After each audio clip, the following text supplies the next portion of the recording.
Ci può essere un ripensamento per una vostra partecipazione al Consorzio Universitario di Agrigento?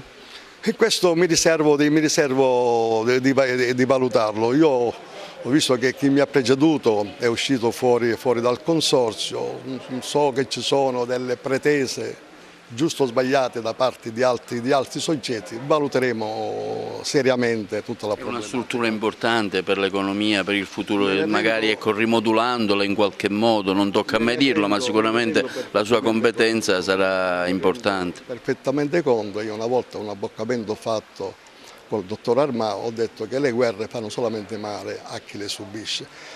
Poi naturalmente se c'è da fare guerra, pazienza, vedremo di difenderci. Qua il problema è lasciare da parte certe velleità, certe pretese che fanno solamente male alla provincia, ma continuano ad esserci anche di questi tempi, quindi vedremo un po' gli sviluppi.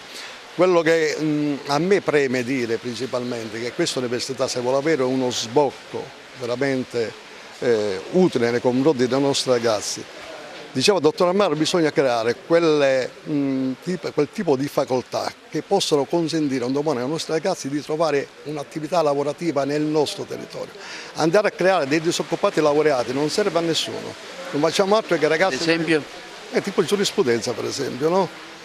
Oggi vediamo ragazzi laureati in giurisprudenza che vanno a fare, si vedono anche il mestiere di illustra scarpe a Palermo o sono costretti ad andare fuori, invece altre attività legate necessariamente al territorio credo che possa dare quello sviluppo e quello sviluppo occupazionale.